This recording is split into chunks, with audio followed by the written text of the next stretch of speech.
So today we're talking about tomato tips. First of all, we need to talk about when do you start tomatoes. Typically you're starting your tomatoes from seed in early mid-March. You start them in little planters inside, whether it be in your house or a hoop house if you have access to a hoop house. And you're gonna really tend and take care and check on your seedlings daily and water them when they dry out. But they do need a sunny spot, so it could just be by a window. And then you're typically planting those seedlings into the grounds around the last frost date, and for eastern Tennessee, that's typically around April 15th. So just be sure to check your weather during that week to figure out when the best time is to plant your tomato, because you wouldn't want to plant it while there still will be a frost. So there's different types of varieties to consider when you are going to start tomatoes. There's determinate and then indeterminate. Determinate varieties are more bush-like, so they have a determinate size that they'll become. Indeterminate are more vine-like tomatoes. I guess the major difference is that there's a lot more amazing heirloom varieties that you can get in indeterminate varieties versus determinate, and I think that's the appeal. Indeterminate are a lot more work. There's a lot of trellising involved, maintenance, but you do get those really delicious Cherokee purples or bumblebees and just delicious heirlooms. But not to say that determinates aren't good either. So when you are buying seeds, lots of times it will mention whether it's a pole or a bush variety. If it says bush on there, that will mean it's determinate, and pole is indeterminate. So just think of indeterminate, it will just keep growing like a vine. Bush is determinate, it'll stop growing at a certain point. If you're considering growing in containers, definitely pick determinate varieties if you don't have space in a yard to put it in the grounds. Indeterminate do best in the ground. They're not really gonna work well in a container. So we talked about with indeterminate varieties, the vine-like tomatoes, they need to be trellised.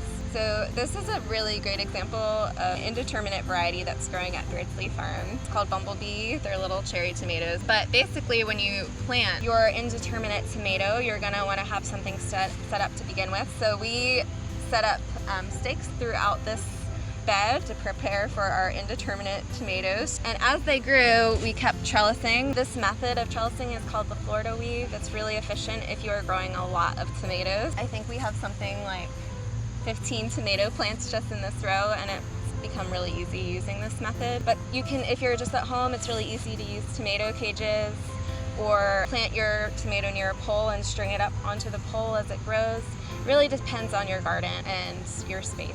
So why do we trellis tomatoes? We trellis tomatoes so that they have support as they're growing. If we didn't trellis them, they would just fall and drape across the ground. So the point of trellising is to support them as they grow.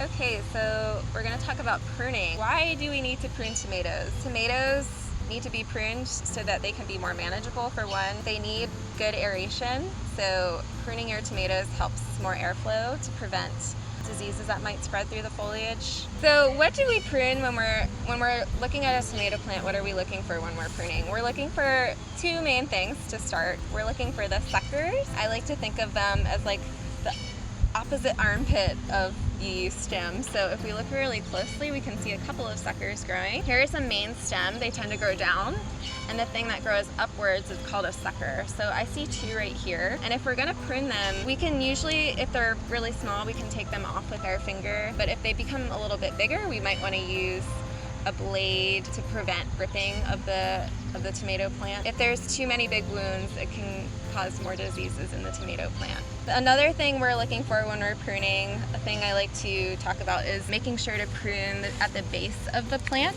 A lot of the diseases that can spread come from the ground. So we like to make sure as our tomato plant is getting bigger that there's no foliage that's hitting the ground or very close to the ground.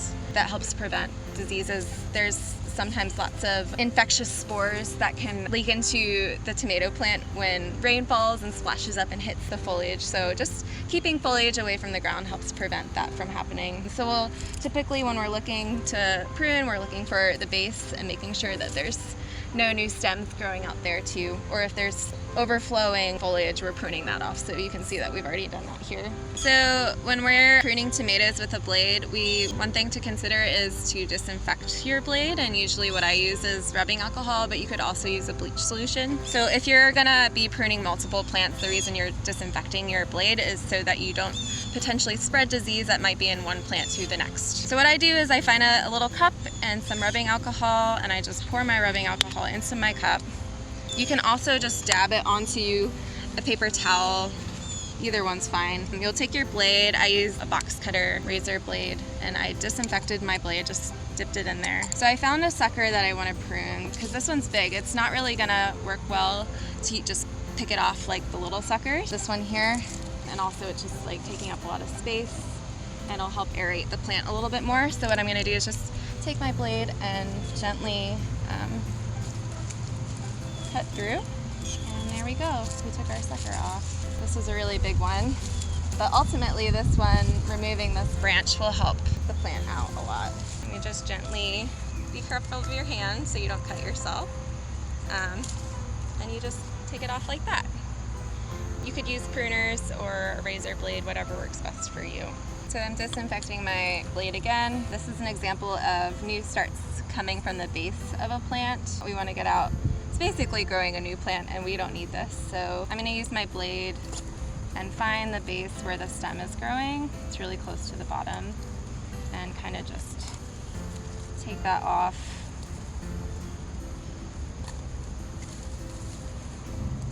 There we go.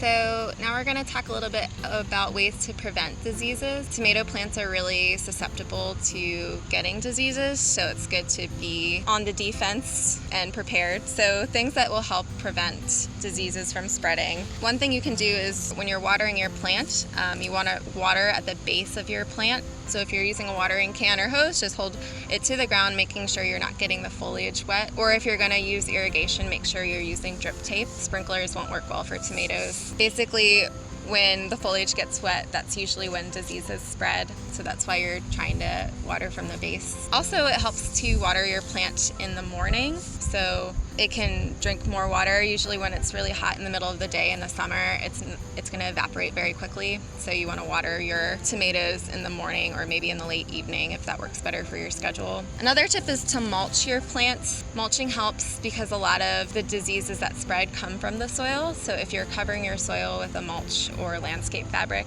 and when rain hits the soil, that soil won't bounce up onto your foliage and start spreading diseases onto your plants. So mulching is really key. As we talked about pruning tomatoes. Pruning helps prevent diseases because it allows more airflow. If there's too much foliage in one spot and there isn't enough airflow, diseases can spread a lot easier that way. We talked about disinfecting our tools when we are pruning our tomatoes, which also helps prevent disease. And as far as pests, if you find things like aphids or hornworms, usually it's best just to pick those off with your finger. If they show up and they are a problem, using an organic insecticide soap could work, but typically you can just pull insects off or pests with your finger. And I guess lastly, a good practice is to fertilize your plants regularly. Usually that's every 3 weeks. Adding fertilizer to your soil obviously gives your soil more nutrients. Tomatoes are huge feeders and take up a lot of nutrients, so if your plants have more nutrients, they'll be able to fight off disease a little bit better. Thank you so much for watching our tomato tip video. If you have any questions related to tomatoes, feel free to add it into our comments on this video or email us at beardsleyfarm@gmail.com.